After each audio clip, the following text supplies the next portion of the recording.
আমাদের আহ্বান উপস্থিত সবার অভিনন্দন জানাই ডিওএফ এবং টিওএফ এর পক্ষে। টিএফ এর জেনারেল সেক্রেটারি কমরেড অমলেন্দু দা, আমাদের ডিওএফ এর প্রেসিডেন্ট পলাশ দা এবং রাজ্য সম্পাদক মন্ডলীর সদস্য কমরেড সঞ্জয় আছেন, তারাও আপনাদের সামনে কথা বলবেন। যে বিষয়ে আমরা আজকে এই সাংবাদিক সম্মেলন আহ্বান করছি তা হচ্ছে মূলত এই সময় আমাদের দেশ এবং আমাদের রাজ্যে সবচেয়ে ভয়ঙ্কর পরিস্থিতিতে আছে আমাদের রাজ্যের বেকার যুবক যুবতীরা।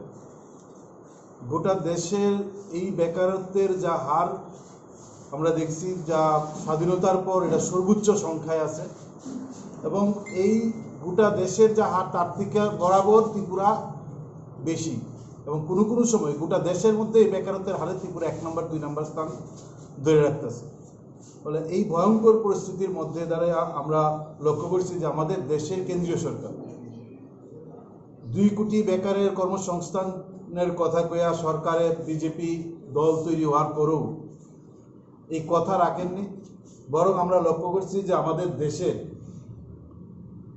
কাজের সুযোগ তৈরি হয় এরকম বড় ক্ষেত্রগুলোকে দেশের সরকার বিক্রি করে দেওয়ার সিদ্ধান্ত গ্রহণ করছে। মুখে আত্মনির্ভর ভারত গড়ার স্লোগান দিলে পরে তো দেশ বিক্রির মূল দায়িত্ব এই সময়ে দেশের বিজেপি সরকার নিচ্ছেন, এবং আমাদের দেশের কাজের ক্ষেত্রগুলা সংকুচন করা, শূন্য পদোন্নতি করা, তার সঙ্গে নতুন কাজের সুযোগ যেন তৈরি না হয় তার সব রাস্তা তৈরি করছেন। একই পদ্ধতিতে আমাদের রাজ্যের সরকার বিজেপি আইপিএফটি জোট সরকার, তারাও এই সরকার তৈরি হওয়ার প্রায় 40 মাস অতিক্রান্ত, তারাও নিয়োগের দরজায় তালা দিয়া সরকার পরিচালনা করতেছে। আমরা দেখলাম যে আমাদের রাজ্যের যে টেট পরীক্ষা, সেই টেট পরীক্ষা গত 2 বছর যাবৎ বন্ধ, টেট পরীক্ষা নিচ্ছেন না। আমরা কয়েক দফায় টেট অধিকর্তাদের কাছে যাওয়ার চেষ্টা করছি, তাদের সঙ্গে কথা বলে তাদের যুক্তি হচ্ছেন এই সময়ে করোনার জন্য টেট পরীক্ষা নেওয়া যাইতেছে না। কিন্তু আমরা দেখলাম যে আমাদের দেশের গত কয়েক মাস আগে 5টা রাজ্যের বিধানসভা নির্বাচন হয়েছে। আমাদের দেশের মধ্যে ঘটা করে আমাদের দেশের স্বরাষ্ট্রমন্ত্রীর উপস্থিতিতে ঘটা করে আমাদের দেশে কুম্ভমেলা সংগঠিত হয়েছে, আমাদের দেশে আমাদের রাজ্যের এডিসি নির্বাচন সংগঠিত হয়েছে, গোটা দেশের রাজনৈতিক সমস্ত কর্মসূচি অব্যাহত আছে, কিন্তু শুধুমাত্র আমাদের রাজ্যে টেট পরীক্ষা নেওয়া যায় না করোনা সংক্রমণের জন্য। আমরা দেখলাম যে আমাদের রাজ্যের বিশাল বড় বড় ফ্লেক্স করে হোর্ডিং করে গোটা রাজ্যে লাগানো হয়েছিল। একদিকে তৎকালীন সময়ের স্বরাষ্ট্রমন্ত্রী রাজনাথ সিংহ, আর তার সঙ্গে রাজ্যের মুখ্যমন্ত্রী বিপ্লব দেবের ছবি দিয়া, যারা 2 ব্যাটালিয়ন টিএসআর নিয়োগ করা হইব, তার মধ্যে 1টা ব্যাটালিয়ন থাকবে মহিলাদের জন্য। সেই কথা কোয়ার বড় বড় হোল্ডিংগুলো যেমন আজকে হারাই গেছে, ঠিক একই সঙ্গে হারাই গেছে তাদের সেই কথা, সেই প্রতিশ্রুতি। রাজনাথ সিং এর ছবি দিয়ে যে প্রচার করা হয়েছিল 2 ব্যাটালিয়ন টিএসআর নিয়োগের, তার মধ্যে একটা মহিলা ব্যাটালিয়ন, সেই কথাও তারা রাখেননি, এই নিয়োগ নাই। চিকিৎসক, নার্স, চিকিৎসা কর্মী গত 2 বছর যাবতীয় প্যান্ডামিক সিচুয়েশন সবচেয়ে বড় সমস্যা হচ্ছে গোটা দেশের মধ্যে, গোটা পৃথিবীর মধ্যে স্বাস্থ্য পরিকাঠামো নিয়ে নানা কথা হয়েছে। আমাদের দেশে, আমাদের রাজ্য, আমরা বারবার দাবি করতেছি এই সিচুয়েশন মোকাবেলার ক্ষেত্রে একটা গুরুত্বপূর্ণ হাতিয়ার হচ্ছে আমাদের সরকারি স্বাস্থ্য পরিষেবা। তার বিন্দুমাত্র কোনো উন্নয়ন ঘটায়নি। কোনো চিকিৎসক নিয়োগ নেই গত 40 মাসে, নার্স নিয়োগ নেই, স্বাস্থ্যকর্মী নিয়োগ নেই। ফলে এইরকম একটা জায়গায় যখন দেখতেছি আমরা যে শিক্ষক, অশিক্ষক, আধিকারিক, চিকিৎসক, নার্স, স্বাস্থ্যকর্মী, গ্রুপ সি, গ্রুপ ডি কোনো ধরনের সরকারি দপ্তরে নিয়োগ বন্ধ, ঠিক একই সময় আমরা দেখলাম যে গত 3 বছরে আমাদের রাজ্যে 12,836 জন সরকারি কর্মচারী অবসর গ্রহণ করছে। 12,836 জন সরকারি কর্মচারী যে রাজ্যে অবসর গ্রহণ করে, সেই রাজ্যে এখন পর্যন্ত সব মিলে সর্বোচ্চ 3,000 সরকারি নিয়োগ হয়েছে। আর এই 3,000-এর মধ্যে প্রায় সবটাই হচ্ছেন টেটের মাধ্যমে এসটিজিটি, এসটিপিজিটির শিক্ষক নিয়োগ। টেট পরীক্ষা বন্ধ করে দিয়েছে। ফলে এই যখন আমাদের রাজ্যের বেকারদের বিরুদ্ধে যুদ্ধ ঘোষণা করেছে সরকার, আমাদের রাজ্যের বেকারের কর্মসংস্থানের দরজায় তালা দিয়ে দিয়েছেন, আগের সমস্ত নিয়োগ প্রক্রিয়াকে বাতিল করে দিয়েছেন, যার মধ্য দিয়ে আমাদের রাজ্যের যে যুবকরা, রাজ্যে বামফ্রন্ট সরকার থাকার সময় আমরা দেখেছি প্রতি সপ্তাহে একটা ক্যাবিনেট মিটিং, আর একটা ক্যাবিনেট মিটিং করে 5, 10, 50, 100 জনের কর্মসংস্থানের যে ঘোষণা দিতেন, আজ সেটা হারিয়ে গেছে। ফলে যুবকদের বিরুদ্ধে যুদ্ধ ঘোষণা যেহেতু সরকার করেছেন, আমরা ভারতের গণতান্ত্রিক যুব ফেডারেশন আর উপজাতি যুব ফেডারেশন, আমরা দুই বামপন্থী যুব সংগঠন ঠিক করেছি এই যুদ্ধে আমাদের নামতে হবে। কারণ লড়াইটা আমাদের, ভবিষ্যৎটা আমাদের, এবং বাঁচার লড়াইটা আমাদেরই লড়তে হবে। ফলে আমাদের যেহেতু বাঁচার লড়াই, আমাদের জীবনের ভবিষ্যতের লড়াই, এই লড়াই আমরা তীব্র করতে চাই। ফলে আমরা আলোচনা করেছি যে আমরা একটা ক্যাপশন ঠিক করেছি, হোয়ার ইজ মাই জব। এই ক্যাপশনে আমরা যাব রাজ্যের প্রতিটা প্রান্তে, প্রত্যেকটা যুবকের কাছে, নানা পদ্ধতিতে, নানা ফর্মে আমরা যুবকদের কাছে যাব। মূল ক্যাপশন হচ্ছে হোয়ার ইজ মাই জব। আমরা প্রতিটা ইউনিটের যুবকের কাছে আমরা যাব, আমরা একটা চিঠি প্রকাশ করব। আমরা আগামী 22 তারিখ এই চিঠি হোয়াটসঅ্যাপের মাধ্যমে সংবাদ মাধ্যমের কাছে আমরা প্রেরণ করব। আমরা আবেদন করব, অনুরোধ করব যে সংবাদ মাধ্যম, বিশেষ করে প্রিন্ট মিডিয়া, যেন আমাদের এই চিঠিটা তাদের সংবাদপত্রে প্রকাশ করেন, সেই অনুরোধ আমরা রাখবো। 22 তারিখ এই চিঠি আমরা প্রকাশ করব। 22 তারিখ থেকে আমরা ইউনিটে ইউনিটে যাব, ইউনিটের প্রতিটা যুবকের কাছে আমরা আমাদের কথা বলবো, কর্মসংস্থান নিয়ে আমরা তাদের কাছে বলবো। এবং আমরা জানি যে সরকারের বিরুদ্ধে যে সরকার আমাদের বিরুদ্ধে, যুবদের বিরুদ্ধে যুদ্ধ ঘোষণা করেছেন, এই যুদ্ধে আমাদের সরকারের বিরুদ্ধে যুদ্ধে নামতে হবে। ফলে এই যুদ্ধে সব যুবককে আমরা চাই। যে যুব মোর্চা করছেন, এই শত শত যুব মোর্চার মধ্যে হাতে গোনা কয়েকজন যারা তুল্লাবাজি করছেন, তারা দায়িত্ব নিচ্ছেন, গুন্ডামি করছেন, কিন্তু তার বাইরে যে যুব মোর্চার কর্মীরা আছেন, তারাও তো একটা কর্মসংস্থানে আশায় এই যুব মোর্চাতে অংশগ্রহণ করেছিলেন। আমরা তাদের কাছে অনুরোধ করব যে সরকারটা রাজ্যে চলছে, এই সরকার আমাদের রাজ্যে বেকারদের জন্য কিছু করতে পারবেন না। এই সরকার শুধু মিথ্যা প্রতিশ্রুতি আর সমাজদ্রোহীদের দিয়ে গুন্ডামি, এই দুইটার বাইরে কিছু করতে পারবেন না। ফলে আমরা 22 তারিখ থেকে আমরা রাস্তায় নামছি। প্রথমত হচ্ছে 22 তারিখ থেকে আমাদের ইউনিট ভিত্তিক ক্যাম্পেইন চলবে। ইউনিটে ইউনিটে এই প্রচারপত্র আমরা পৌঁছাবো, ইউনিটের যুবকদের নিয়ে আমরা মিটিং করব। তার পরবর্তী সময় অঞ্চল স্তরে আমরা কনভেনশন করব। তার পরবর্তী সময়ে আমরা 6 আগস্ট থেকে 11 আগস্ট ক্ষুদিরামের শহীদান দিবস পর্যন্ত, এই 6 থেকে 11 আগস্ট এই সময়ে আমরা গোটা রাজ্যের বেকারদের নিয়ে মহকুমা স্তরে আন্দোলন কর্মসূচি আমরা ঘোষণা করেছি। আমরা তো এই কর্মসূচি প্রতিটা মহকুমাতে নেব। ফলে এই দাবি সনদ আমরা এখানে রেখেছি, 8 দফা দাবিতে এই কর্মসূচি আমরা ঘোষণা করেছি। ফলে আমরা আপনাদের মধ্য দিয়ে বেকারদের স্বার্থে, বেকারদের জন্য যে লড়াই, এই লড়াই একমাত্র বামপন্থীরাই লড়তে পারে, বামপন্থীরা যুবরা লড়তে পারে। এই লড়াইয়ে আমরা সমস্ত অংশের বেকার যুবক যুবতীদের কাছে আহ্বান রাখছি যে বেকারের ভবিষ্যতের গ্যারান্টি করার জন্য, তার একটা নিশ্চিত কর্মসংস্থানের জন্য বিকল্প চাই। একটা এই যা সরকার আছেন, এই সরকার আমাদের জন্য তাদের নীতি হচ্ছেন বেকার বিরোধী নীতি। ফলে এই সরকারের বিরুদ্ধে আমাদের লড়াই, এই লড়াইয়ের সব অংশের যুবককে আমরা চাই। সব যুবকদের রাস্তায় নামানোর আহ্বান আমরা আপনাদের মধ্য দিয়ে রাখছি। আসুন, কর্মসংস্থানের দাবিতে, নিজের ভবিষ্যৎকে উজ্জ্বল করার জন্য, আমাদের স্বপ্নকে রাঙিয়ে দেওয়ার জন্য এই লড়াইয়ে আপনিও আসুন, ঐক্যবদ্ধ এই লড়াই তৈরি করি। এই সরকার, যে সরকার আমাদের বিরুদ্ধে নীতি গ্রহণ করছে, এই সরকারের নীতির বদলের জন্য আমাদের এই লড়াইকে আমরা তীব্র করব। এবং তীব্র করেই আমাদের স্বার্থে আমাদের যে দাবি, এই দাবি পূরণে আমরা সরকারকে বাধ্য করতে পারবো। যদি সরকার এই আমাদের দাবি পূরণ না করে, ফলে সরকার পাল্টাতে পারবো। হয় নীতি পরিবর্তন করো, নয়তো সরকার পাল্টাও। এই দুইটার কথা নিয়েই আমরা রাজ্যের সব যুবকদের কাছে যাব। এই কথাগুলো আমি বলছি। বেশিরভাগের টেট 1, টেট 2, এসটিজিটি, এসটিপিজিটির পরীক্ষাটা বামফ্রন্টের সময় নেওয়া হয়েছিল। তার ফলাফল প্রকাশ করে তাদেরকে নিয়োগ হয়েছে। পরবর্তী সময়ে এই সরকার আসার পর রিল্যাক্সেশনের একটা টেট 1, টেট 2 পরীক্ষা হয়, তার কিছু অফার, 1000-এর মতন অফার গত কয়েকদিন আগে দেওয়া হয়েছে। ফলে আমরা দেখলাম একদিকে 12,000, প্রায় 13,000-এর মতন অবসর গ্রহণ করতেছে, আর ঠিক এই সময় আমাদের রাজ্যে প্রায় 3,000-এর মতন শুধুমাত্র প্রায় বলা যেতে পারে শিক্ষক নিয়োগ হয়েছে। তার সঙ্গে আমরা দেখছি শুধু 12,336 অবসর গ্রহণ না, তার সঙ্গে আছে 10,323 শিক্ষক কর্মচ্যুত হয়েছে। তার মানে একদিকে অবসর গ্রহণ করা 12,836, তার সঙ্গে হচ্ছে 10,323 কর্মচ্যুত শিক্ষক। সব মিললে আমাদের রাজ্যের এই কাজের জায়গা থেকে মানে শূন্যপদ তৈরি হয়েছে 23,159। 23,159 জনের জায়গা খালি হওয়ার পরেও রাজ্য সরকারের কোনো হেলদোল নাই নিয়োগের প্রশ্নে।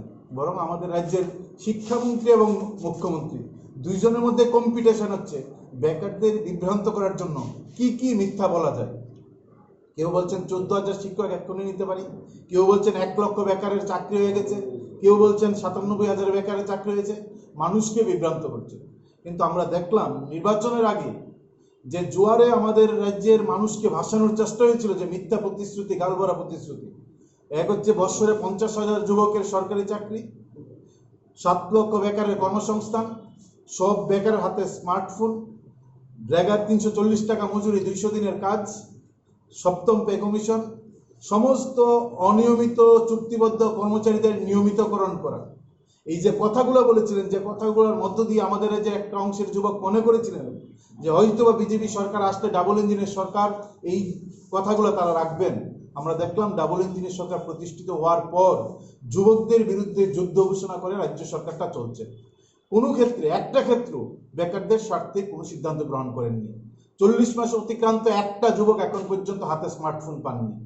আমাদের রাজ্যের বেকারদের কর্মসংস্থানের কোনো জায়গা ক্ষেত্র তারা তৈরি করেননি। বরং আমরা দেখছি একটা দুইটা ক্ষেত্রে যে বেকারদের পকেট কাটার জন্য সরকার দায়িত্ব নিচ্ছেন, ইন্টারভিউ কল করছেন, ইন্টারভিউর ফর্ম ফিল আপ করতে 300-400 টাকা ধার্য করছেন। বেকার যুবক যুবতীরা, হাজার হাজার বেকার যুবক যুবতী ওই ইন্টারভিউর ফর্ম পূরণ করার জন্য 300-400 টাকা দিয়ে ফর্ম পূরণ করছেন। ফর্ম পূরণের তারিখ শেষ হওয়ার 1 মাস পর গোটা নিয়োগ প্রক্রিয়া বাতিল করে দিচ্ছেন। আর এই যে 300-400 টাকা দিয়ে ফর্ম ফিল আপ করলো, তাতে দেখা যায় সরকারের কোষাগারে কয়েক কোটি টাকা সেখানে জমে যাচ্ছে। সরকার এখন বেকারদের চাকরির লোভ দেখিয়ে, বিজ্ঞাপন দিয়ে তাদের পকেট কাটার জন্য দায়িত্ব নিচ্ছেন। চাকরি তো দূর, তাদের পকেট থেকে টাকা নিচ্ছেন। এই সিদ্ধান্তগুলো তারা নিচ্ছেন। নিউ রিক্রুটমেন্ট পলিসির নাম করে বামফ্রন্ট সরকারের সময় 13,000 অশিক্ষক পদ, তার সঙ্গে রাজস্ব দপ্তর, শিল্প দপ্তর, DWS এবং প্রাণী সম্পদ বিকাশ দপ্তরে সব মিলে 13,000 সহ অন্যান্য দপ্তরে মিলে প্রায় 16,000-এর মতন শূন্য পদে ইন্টারভিউর প্রক্রিয়া এবং TSR পুলিশ সহ, পুলিশের প্রায় 831 জনের মতন, এর মধ্যে TSR 200 জন, সব মিলে আমরা দেখলাম 15-16 হাজারের একটা ইন্টারভিউ নেওয়া। তাদের সমস্ত প্রক্রিয়া শেষ করার পর সরকার পরিবর্তনের পর গোটা প্রক্রিয়া বাতিল করে দিয়েছেন নিউ রিক্রুটমেন্ট পলিসির নাম করে। আমরা দেখলাম যেখানে প্রায় 16-17 হাজার নতুন ছেলে মেয়ের সবেমাত্র তাদের হাতে অফার পাওয়ার বাকি, এই সময় এই জোট সরকার প্রতিষ্ঠিত হয়ে গোটা প্রক্রিয়া বাতিল করে দিলেন। কি বললেন? Transparent government, new recruitment policy, তার ইন্টারভিউর মাধ্যমে চাকরি হবে। গত কয়েকদিন আগে 100 জন নার্স আমাদের স্বাস্থ্য দপ্তর নিয়েছেন 6 মাসের জন্য। যারা পাননি তারা এই আওয়াজ তুলেছেন যে সম্পূর্ণভাবে দুর্নীতিগ্রস্ত এই নিয়োগ প্রক্রিয়া সম্পন্ন হয়েছে। কি সেখানে ইন্টারভিউ কি করেছেন? Walk in interview.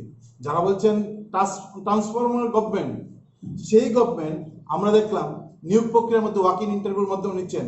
যে নিয়োগ প্রক্রিয়া 100 জন নেওয়ার পর অসংখ্য প্রশ্ন এই নিয়োগ নীতি সম্পর্কে উঠেছে, যদিও তার 6 মাসের জন্য 100 জন নার্সকে নেওয়া হয়েছে।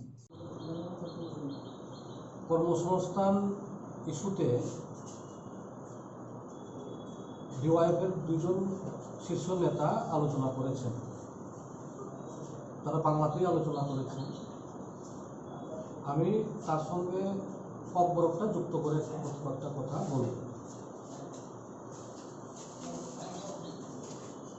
বিজেপি আইপিএফটি জোট সরকার ফাইমানি ইয়াগুলো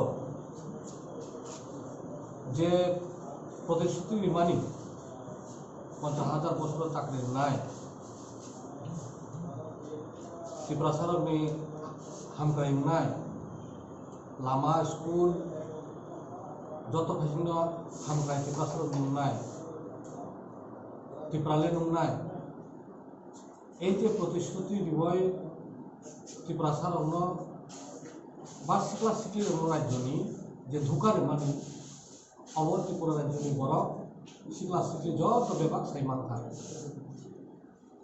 সরকার ফাইমানি ইয়াগুলো চাকরি তো দুর্নীকক যে টেট বা কয়েকশো চাকরি নিব ও চাকরি হব রিজার্ভেশন সংরক্ষণ, যেটা বামফ্রন্ট সরকার ফাইতং মানি ও রিজার্ভেশন বা সংরক্ষণ কোনো থানো রিক্রুটমেন্টনি জায়গাও মানিয়ে जों नायखा टेट निबो नायखा मात्र 3% ट्राइबेल यूज পিজিটি ফাইসিংবো ফানো আন্ডার গ্রাজুয়েট ফাইসিংবো যেটা রেখা 3% সিএম যেটা বামফ্রন্ট সরকার তরফরু 100 চাকরি রেখায় যে কোনো ডিপার্টমেন্ট 31-32% চাকরি ট্রাইবেল রক মান এই যে বঞ্চনা একদিকে তো চাকরি করুই রিয়া যাই হোক কিসা মিশা যেটা বাধ্যতামূলক রইব ও জায়গাও রিজার্ভেশন মানি মানি কোনো লাভা করুই চুনুখা প্রমোশননি ক্ষেত্রেব ট্রাইবেল রগ্ন যেটা রিনান তংমানি আগে নিজে বামফ্রন্ট সরকার তখন রিমানি অবু জায়গাও এডহক প্রমোশন সবাই বনব ও জায়গাও কেপ্রি রিয়া বিনি যে অধিকার মানথায় ও জায়গাও বঞ্চনা কাজেই যত ফাইচিং চিন্তা থায় ডিওয়াইফ আগস্ট মাস মুভমেন্ট ফাইনাল সারা রাজ্য চিনি ডেমনস্ট্রেশন তো চলিনায় চাকরিনি দাবি সামুংনি দাবি তাই যেটা খুব মারাত্মক বিজেপি গভর্নমেন্ট সেন্ট্রাল গভর্নমেন্ট যে ইয়াচাখা সিদ্ধান্ত না অহংকার যে ট্রাইবেল এসটি এসসি বড় রঙ আলাদা খায় রেগানি সামরিনায় আলাদা খায় এবং পেমেন্ট খাইনায় সামুং জাগাও ডিভাইডেশন ভাগ খায় ব্রক যে নাখা বঞ্চনা খানানি বাগয় রাং রিয়াংরানি বাগয় যেই বছর 30-40-35 দিন সামুং মানো রাং সময় মতো মাইয়া ও জাগাও তাইব ট্রাইবেল এলাকাও রাং সামুং রেগানি সামুং কম উঠো ও জাগাও বিনি যে মজুরি অব কম মানথং যাতে প্রতিবাদ খাইফানো যে চুং ভিলেজ কমিটি গ্রাম পঞ্চায়েত যত বিভাগ মিলিয়ে একটা শ্রমিক যে দাবি যত থানচা মিলিয়ে এই থানচানো ডিভাইড খানানি বাগয় এসটি এসসি আলাদা ফর্ম নন এসটি এসসি আলাদা ফর্ম থাইয় যেটা থাইকা অব একটা চক্রান্ত যাতে থাইয় এসসি এসটি বরক ট্রাইবেল অংশনি বরক যারা হাপন হাতাইয় দङ বরক যাতে রেগানিক সামুঙব যাতে বরক কাহাম থাইয় মজুরি সামুমায়া অবনি বাগয় বরক চক্রান্ত খাই দङ সিদ্ধান্ত নাখা অবনি প্রতিবাদ জানাবো নিন্দা জানাবো অবনি বিরুদ্ধে जों আগামী আগস্ট মাস যদি চবা চলি নাই চবাও যত ডেভেলপমেন্টের জন্য ডিওয়াইএফআই ডিওয়াইএফ এবং বামফ্রন্ট যারা আমাদের লড়াই অনবরতভাবে চলছে লড়াই করেই আমাদের বামফ্রন্ট সরকার থাকাকালীন উপজাতিদের উন্নয়নের তার যে বিকাশ তার জন্য উদ্যোগ গ্রহণ বলিষ্ঠভাবে ভূমিকা গ্রহণ করেছে এটা আমরা জানি এখন প্রশ্ন হচ্ছে বিজেপি আইপিএফটি গভর্নমেন্ট আসার পর যে কর্মসংস্থান পুরোটাই বন্ধ করল নিয়োগ নীতি বন্ধ করল ট্রাইবেল এলাকায় ট্রাইবেল অংশের মানুষ চাকরি পাচ্ছে না যারা গ্রেটার ত্রিপুরাল্যান্ড বলছে গ্রেটার ত্রিপুরাল্যান্ডের দাবিদারদের কাছে আমাদের প্রশ্ন ত্রিপুরা রাজ্যের উপজাতি যুবক যুবতীরা চাকরি পাচ্ছে না এই প্রায় পৌনে চার বছর তার যুগ শাসনে একটা কথাও গ্রেটার ত্রিপুরাল্যান্ডের ত্রিপুরা মথার নেতৃত্বরা কোথাও এর বিরুদ্ধে বিজেপি আইপিএফটি যুগ সরকারের বিরুদ্ধে একটা কথাও বলছে না রিজার্ভেশন মানছে না বিজেপি আইপিএফটি গভর্নমেন্ট গ্রেটার ত্রিপুরাল্যান্ডের দাবিদাররা একটা কথাও বলছে না বিজেপি সেন্ট্রাল গভর্নমেন্ট রেগার কাজের জন্য ট্রাইবেল এবং এসটি এসসিকে আলাদা করে রাখার জন্য প্রয়াস করছে সিদ্ধান্ত নিয়েছে এটারও বিরুদ্ধে কোনো কথা গ্রেটার ত্রিপুরাল্যান্ডের কথা বলছে না বামফ্রন্ট সরকার এডিসিকে শক্তিশালী করার জন্য ভূমিকা গ্রহণ করেছে বামফ্রন্ট সরকার এডিসি গঠন করেছে উপজাতি অংশের মানুষের তার সামাজিক অর্থনৈতিক বিকাশের জন্য তার কর্মসংস্থানের জন্য তাকে অর্থনৈতিকভাবে স্বাবলম্বন করার জন্য তার ককবরক ভাষা শুধু ককবরক ভাষা নয় চাকমা ভাষা হালাম ভাষা তার বিকাশের জন্য প্রতিটি 19টি জাতি গোষ্ঠীর জন্য কিন্তু গ্রেটার ত্রিপুরাল্যান্ডের দাবিদাররা এই কথায় এটা নিয়ে কোনো কথা বলছে না উপজাতি অংশের এলাকার মানুষ না খেয়ে আছে অর্ধাহার অনাহারে ম্যালেরিয়াতে করোনা ভাইরাসের এই যে সময় এই লকডাউন কারফিউর মধ্যে দিয়ে অর্ধাহার অনাহার কাজ নেই একটা কথা বলছে না এলাকার কাজ পাচ্ছে না, সময় মতো হচ্ছে না, একটা কথা বলছে না। গ্রেটার ত্রিপুরাল্যান্ডের যারা দাবি করছে যে উপজাতি দরদি দাবি, তাহলে আমরা এই কথা জিজ্ঞেস করতে চাই, চাকরি ছাড়া, রাস্তা ছাড়া, শিক্ষা ছাড়া, খাওয়া ছাড়া, স্কুল ছাড়া, তার ন্যায্য অধিকার ছাড়া, রেগার কাজের মজুরি বৃদ্ধি ছাড়া, জিনিসপত্রের দাম যে বাড়ছে তার এটা কমা ছাড়া উপজাতিদের কিভাবে উন্নয়ন হবে, উপজাতিদের কিভাবে বিকাশ হবে, উপজাতিদের কিভাবে তার অগ্রগতিতে যাবে? এটা ছাড়া তো শুধু গ্রেটার ত্রিপুরাল্যান্ডের একটা ছাপ্পা কথা বলে, একটা স্লোগানের দাবি করে, এটা তো ত্রিপুরাল্যান্ডের উপজাতিদের আসল উন্নয়ন হবে না।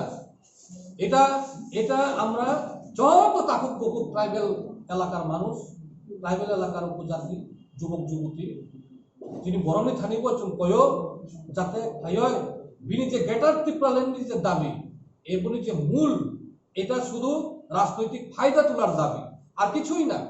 রাজনৈতিক ফায়দা তোলার দাবি বামফ্রন্ট তার যে আন্দোলন, শ্রমিকের আন্দোলন, কর্মসংস্থানের আন্দোলন, তার বিভিন্ন যে অর্থনৈতিক যে তার মানুষ যে সমস্যায় জর্জরিত আছে তার জন্য তার এখানে এই সমস্যা নিয়ে যে আন্দোলন করছে, এই আন্দোলনকে দুর্বল করার জন্য এটা একটা প্রয়াস। এটা এটা এটা আমাদের ডিওয়াইএফ এর যে যুব আন্দোলন, এই যুব আন্দোলন, এই বামপন্থী মতাদর্শ যুব আন্দোলন, যে মতাদর্শ আমাদের জাতি উপজাতি মৈত্রীকে রক্ষা করে, শক্তিশালী করে, সকল অংশের মানুষের উন্নয়ন, কর্মসংস্থান, সবার জন্য শিক্ষা চাই, সবার জন্য কাজ চাই, এই যে আমাদের মূল স্লোগান, এই মূল স্লোগানকে আঘাত করার জন্য গ্রেটার ত্রিপুরাল্যান্ডের দাবি, এটা রাজনৈতিক দাবি ছাড়া কিছুই না। এটা মূলত উপজাতিদের উন্নয়ন তো দূরের কথা, এটা উপজাতিদের বিনাশ ঘটাতে সাহায্য করবে এই দাবি। এটা ভবিষ্যতেই বলবে, ভবিষ্যতেই অভিজ্ঞতার মধ্য দিয়ে মানুষ শিক্ষা নেয়।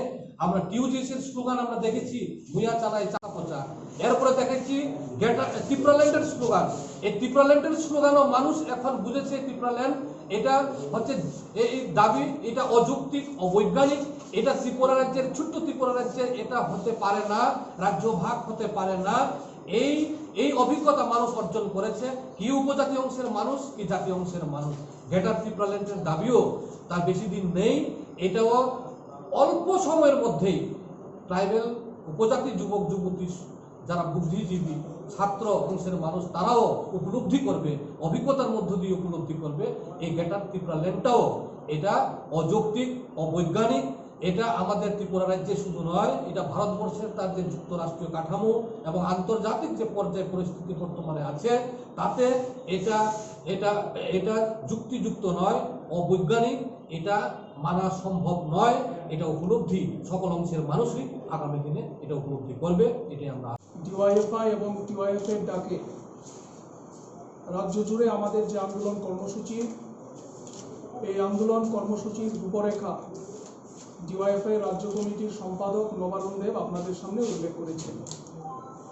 তার বাইরে আরেকটা বিষয় আমি আপনাদের সামনে তুলে ধরতে চাই। 2018 সালের বিধানসভা নির্বাচনের আগে আমাদের রাজ্যের বিজেপি এ রাজ্যের বেকার ছেলে মেয়েদের সামনে ভীষণ ডকুমেন্টে প্রতিশ্রুতি দিয়েছিল যে প্রতি বছর 50,000 বেকার ছেলে মেয়ের কর্মসংস্থানের ব্যবস্থা হবে। তাদের প্রতিশ্রুতি ছিল ঘরে ঘরে রোজগার।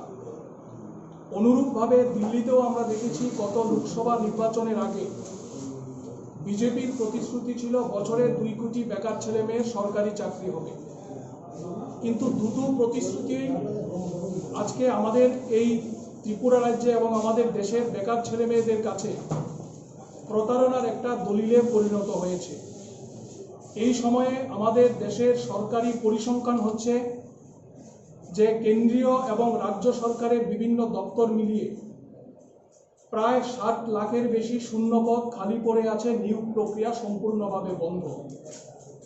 এবং centre for monitoring Indian economy এই সংস্থার সাম্প্রতিকতম রিপোর্ট হচ্ছে 2021 সালের জানুয়ারি থেকে 2021 সালের মে মাস পর্যন্ত আমাদের দেশে নতুন কাজ তো দূরের কথা, কাজ হারিয়েছে এমন যুবকের সংখ্যা হচ্ছে 2 কোটির বেশি। ফলে এটা আমরা বলতে পারি যে দিল্লির বিজেপি সরকার এবং আমাদের রাজ্যের বিজেপি আইপিএফটির জোট সরকার এরা বেকার ছেলে মেয়েদের স্বপ্ন নিয়ে ভবিষ্যৎ নিয়ে ছিনিমিনি খেলছেন। ফলে আমরা ডিওয়াইএফআই এবং টিওয়াইএফ সিদ্ধান্ত নিয়েছি এই ইস্যুতে আগস্ট মাসের 11 তারিখ পর্যন্ত আমরা রাস্তায় থাকব। আমরা আমাদের রাজ্যের প্রতিটা যুবক যুবতীর কাছে তাদের কর্মসংস্থানের যে সংকট, এই সংকট নিয়ে আমরা তীব্র আন্দোলন কর্মসূচি আমরা তৈরি করব। যদিও এই সময়ে আমরা লক্ষ্য করছি যে পরিকল্পিতভাবে আমাদের রাজ্যে বেকার ছেলে মেয়েদের কর্মসংস্থানের ইস্যুর বাইরে গিয়ে নন ইস্যুকে ইস্যু করার চেষ্টা করা হচ্ছে। কখনো আমরা দেখছি মুখ্যমন্ত্রী পরিবর্তন হবে, এটা নিয়ে বাজারে বিভিন্ন ধরনের গল্প, কেউ মাতাবাড়িতে পুজো দিচ্ছেন, এটা নিয়ে বাজারে বিভিন্ন ধরনের গল্প। আর পাহাড়ে আমরা দেখছি তিপ্রাল্যান্ড শেষ, এখন গ্রেটার তিপ্রাল্যান্ডের নাম করে উপজাতি যুবক যুবতীদের বিভ্রান্ত করবার চেষ্টা করা হচ্ছে। কিন্তু আমরা ডিওয়াইএফআই এবং টিওয়াইএফ আমাদের কাছে মূল ইস্যু হচ্ছে নেতার পরিবর্তন না নীতির পরিবর্তন। যে নীতিতে কর্মসংস্থানের ব্যবস্থা হবে, যে নীতিতে বেকার ছেলে মেয়েদের কাজ হবে, কর্মসংস্থানের সুযোগ হবে, এই নীতি যেটা বিধানসভা নির্বাচনের আগে তারা প্রতিশ্রুতি দিয়েছিল, এটা আমাদের রাজ্যে কার্যকর করার জন্য আমরা ডিওয়াইএফআই এবং টিওয়াইএফ এই ইস্যু ভিত্তিক লড়াই আমরা করতে চাই। কর্মসংস্থানের ইস্যুটাকে আমরা ব্যাপক অংশের যুবক যুবতীদের কাছে পৌঁছে দিয়ে তাদেরকে লড়াই আন্দোলনের রাস্তায় আমরা টেনে আনতে চাই। যদিও আমরা জানি এই সময় আমাদের রাজ্যে ট্রেডিশন হচ্ছে শাসক দল ছাড়া, সরকারি দল ছাড়া অন্য কোনো রাজনৈতিক দল, কোনো সংগঠন তারা মিছিল, মিটিং, আন্দোলন, কর্মসূচি এগুলো তারা করতে পারবে না। কোথাও কোথাও পুলিশের বাধা, কোথাও কোথাও শাসক দলের গুন্ডা বাহিনীর বাধা। আমরা দেখছি যে শাসক দল প্রতিদিন কোভিডের বিধিনিষেধকে উপেক্ষা করে সরকারি হলগুলোতে মিটিং করছেন, হাজার হাজার মানুষ নিয়ে মিটিং করা হচ্ছে। তাদের বেলায় পুলিশের কোনো বাধা নেই, প্রশাসনের কোনো বাধা নেই। কিন্তু বিরোধী রাজনৈতিক দল, বিরোধী বিভিন্ন গণসংগঠনগুলো তাদের ইস্যুভিত্তিক বিভিন্ন দাবি নিয়ে লড়াই আন্দোলন করতে গেলে কোভিড বিধি মেনেও যদি লড়াই আন্দোলন করা হয়, তাতে বাধা তৈরি করার চেষ্টা করা হচ্ছে। দিতে চাই যতই প্রতিবন্ধকতা তৈরি করা হোক, আমাদের আগস্ট মাসের 11 তারিখ পর্যন্ত যে আন্দোলন কর্মসূচি আমরা ঘোষণা করেছি, কোভিড বিধিকে মান্যতা দিয়ে আমরা এই আন্দোলন কর্মসূচি পালন করব। পুলিশের বাধাকে উপেক্ষা করে আমরা এই আন্দোলন কর্মসূচি পালন করব। কারণ আমাদের রাজ্যের বেকার ছেলে মেয়েদের ভবিষ্যৎ, তাদের স্বপ্ন এই আন্দোলন কর্মসূচির সাথে যুক্ত।